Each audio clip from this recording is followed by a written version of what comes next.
Hi, I'm Legal Vices, and welcome to the return of One Take Reviews. Dune Prophecy, Season 1, Episode 1, The Hidden Hand. Now, Dune Prophecy is based on a Dune prequel novel written by Frank Herbert's shameless hack writer son, Brian Herbert, and his hack writer friend, Kevin J. Anderson, both of whom have no love for or loyalty to the original source material. Now, the story is set 10,000 years before the birth of Paul Atreides and shortly after the Butlerian Jihad, where humans rose up and defeated the artificial intelligence overlords. An immutable law was passed banning the creation of thinking machines. This story is the story of the founding of the Bene Gesserit.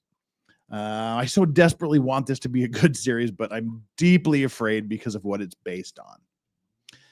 I must not fear. Fear is the mind killer. Fear is the little death that brings total obliteration. I will face my fear. I will permit it to pass over me and through me.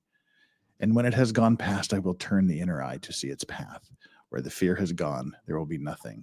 Only I will remain. Okay, on with the story. We're not off to a good start. It starts with a lengthy narration, which is the cinematic kiss of death.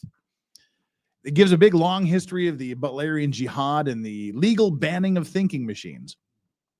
The narrator, Valia Harkonnen, explains that the Atreides were the war heroes and that the Harkonnens fled in cowardice. But, according to her, it's all lies.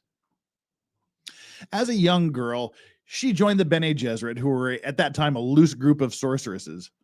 They were originally trained as truthsayers to smoke out lies in politics and law and to be a secret guiding force for humanity. They designed a breeding program to breed leaders that they could control. We cut to Wallach 9, which is the homeworld of the Bene Gesserit. The first Reverend Mother is dying. There's visions of sandworms and buildings falling and burned flesh and blood and something with piercing blue eyes in the void of space. The Reverend Mother tells Valia to grow and lead the Bene Gesserit. Well, Valia gathers her little clique of girls that's there and tells them that they have to put a Bene Gesserit on the throne. And oh no, one of the rando witches, she puts up a bit of a protest against being told that they will control humans and play God, and she tries to access the breeding database so she can destroy it. Only Valia uses voice, the witch's ability to irresistibly command people with their voice. Well, she uses the voice to stop her. And well, geez, it seems that Valia Harkonnen is the person that developed the voice. And she forces the rebel to off herself by committing bad things, by stabbing herself in the neck with a knife. Then we have a 30-year jump. So far, the visuals are quite good. It follows the muted tones of the movies. There's a very high production value to this. Not bad at all.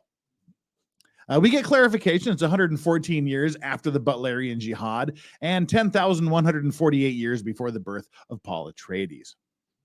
Oh, Valia, she's played by Emily Watson, so that's good stuff. There's lots of shots of Bene Gesserit studying and practicing.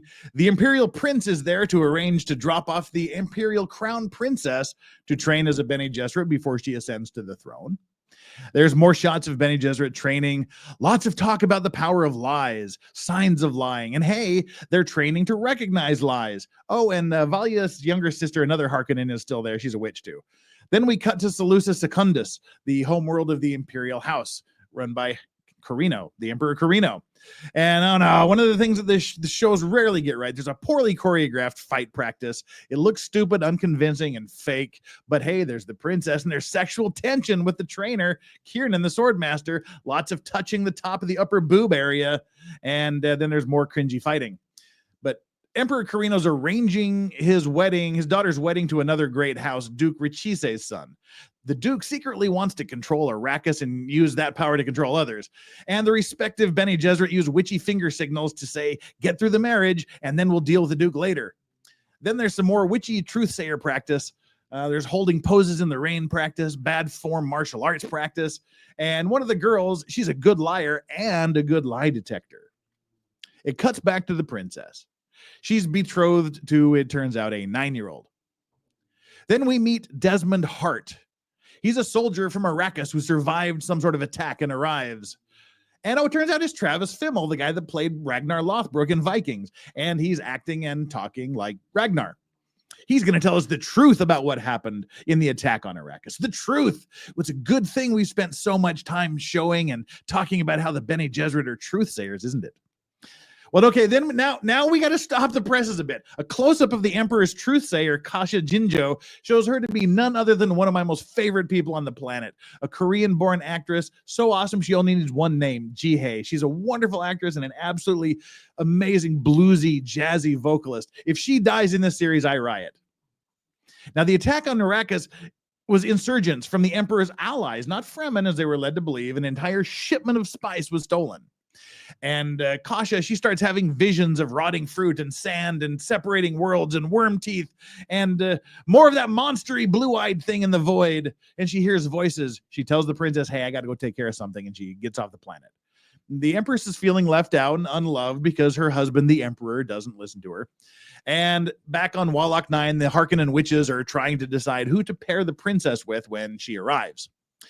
Well, it turns out Kasha has just arrived. She's reporting the vision she had, and she's worried that the princess's marriage will cause some sort of terrible reckoning of some sort. She's told not to worry and to go back to her work. Then the betrothal ceremony starts. Duke Richise offers his son by saying, "May the Richise seed find purchase in royal wombs." It was odd. And there's a little awkward pomegranate feeding ritual, and little Lord Richise, he looks like a miserable 9-year-old shit. And little Lord Shitleroy, he takes a transformer out of his pocket. It's this blue-eyed ball that transforms into a robot, and the lizard has blue eyes, just like the void creature of visions, and it skitters across the floor and frightens everybody before Ragnar stabs it and picks it up. It's forbidden technology. Emperor Carino agrees to overlook the transgression, quote, for now. Then Princess grabs little Lord Shitleroy and says, if you ever try something like that again, I will stab you myself, you little shit. That's actually what she said. And the Harkonnen sisters, they talk more about the future of the Bene Gesserit and the possibility of taking Kasha out of the field because she thinks the marriage is wrong. Well, the princess and her brother, they decide to spend their last night together before she goes off to the Bene Gesserit school snorting cocaine. No, really, they do.